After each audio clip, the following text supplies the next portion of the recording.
एक छोटे से गांव में सीता अपने 2 बच्चों के साथ रहती थी, श्लोक और परी।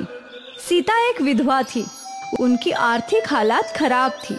उनका घर भी कच्चे घास का बना हुआ था।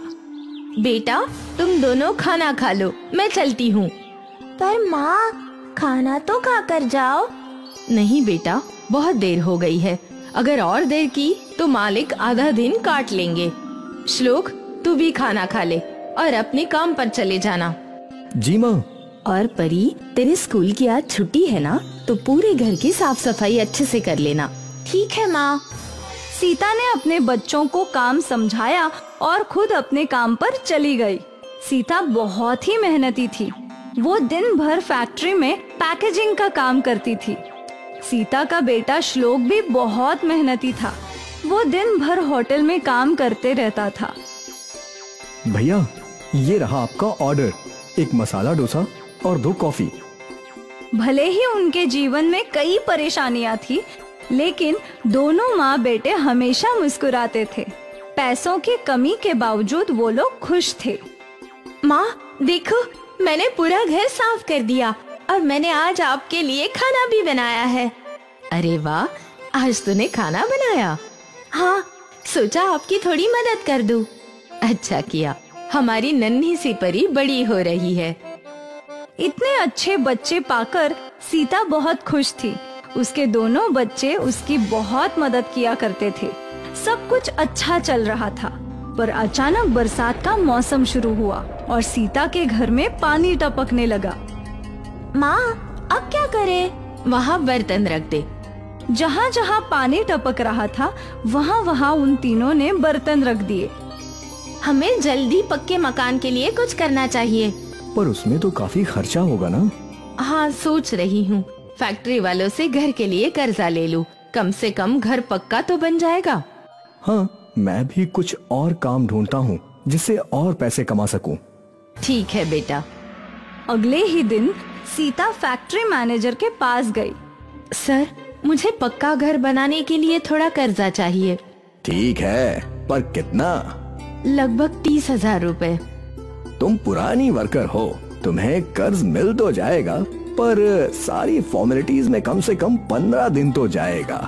चलेगा सर। और हाँ, हर महीने की पगार से 1,000 रुपए कटेगा कर्ज के लिए। जी सर। सीता खुश थी कि जल्दी उनका घर भी पक्का घर बनने वाला था। कल सुबह 5 बजे आ जाना। 2 घंटे में सारे दूध लोगों के घरों में पहुंचाना है और महीने के 3,000 मिलेंगे। जी भैया, मैं कल से ही आ जाऊंगा। श्लोक ने भी नया काम ढूंढ लिया था। बेटा, मुझे कर्ज मिल जाएगा, पर 15 दिन लगेंगे। माँ, मुझे भी दूध बेचने का काम मिल गया है। सुबह बस 2 घंटे का काम है और 3,000 पगार है। बहुत अच्छे। ये तो बहुत अच्छा है भैया। आपको काम भी मिल गया और माँ को कर्ज भी मिलेगा। उससे हमारा घर भी पक्का बन जाएगा और हमें हर बरसात में भीगने की जरूरत नहीं। ये सब भगवान की कृपा है, वो सब कुछ ठीक कर देंगे। अब तक सब कुछ ठीक चल रहा था, पर एकाएक बरसात तेज हो गई। बरसात थमने का नाम ही नहीं ले रही थी। सीता के घर में भी पानी टपकने लगा। लगता नहीं कि ये बरसात आज थमेगी। अगर ऐसे ही चलता रहा तो गांव में बाढ़ आ जाएगी। सभी लोग डरे हुए थे। रात भर बादल बरसते रहे और पूरे गांव में पानी भरने लगा। सीता के घर में भी पानी भर चुका था। बच्चों, जरूरत का सारा सामान उठा लो, हमें कहीं और जाना होगा।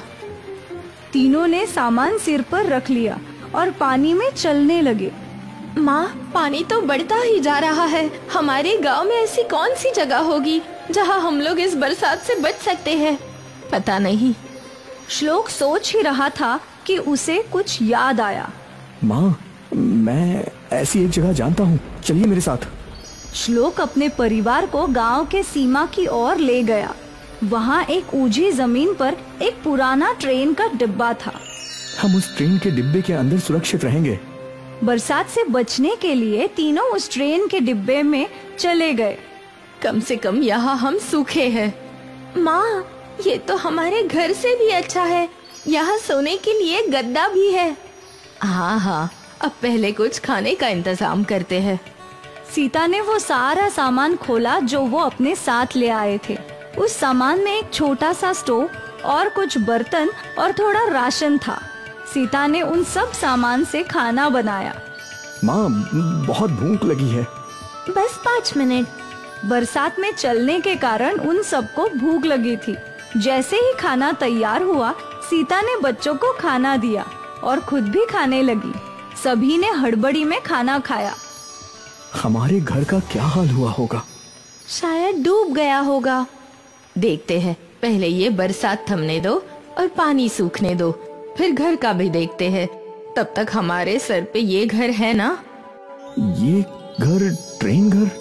हाँ, ट्रेन घर। मुझे तो ये ट्रेन घर बहुत पसंद है माँ। अच्छा है। बरसात थम गई और धीरे धीरे पानी सूखने लगा। गांव वाले अपने अपने घरों में लौटने लगे। जब सीता और उसके बच्चे अपने घर के पास लौटे तो उनका घर पूरी तरीके से टूट चुका था। अब क्या करेंगे माँ? कुछ दिन ट्रेन घर में रहेंगे और जब फैक्ट्री वाले पैसे देंगे तो इस घर को पक्का बना लेंगे। ठीक है माँ। तीनों ने अपने टूटे फूटे हुए घर का सारा सामान समेटा और ट्रेन घर में लौट आए। अब वो तीनों यही रहने लगे। रोज यही से काम पर जाते और यही लौटते। कुछ दिनों बाद फैक्ट्री के मैनेजर ने सीता को पैसे दिए और उन पैसों से सीता ने अपने घर का काम शुरू किया। इस बीच सीता और उसका परिवार ट्रेन घर में रहता था। वो वही खाना बनाते और अंदर ही सो जाया करते। कई दिनों तक वो लोग ट्रेन घर में रहे। लगभग 20 दिन बाद सीता का नया घर बनकर तैयार हो गया और फिर वो लोग सारा सामान लेकर अपने पक्के घर में रहने आ गए। माँ, ये तो बहुत अच्छा है। अब हमारी छत टपकती भी नहीं। हाँ, आखिर हमने पक्का घर बना ही लिया। पर माँ, अगर हमें वो ट्रेन घर नहीं मिला होता तो क्या होता? पता नहीं, शायद दर बदर भटक रहे होते।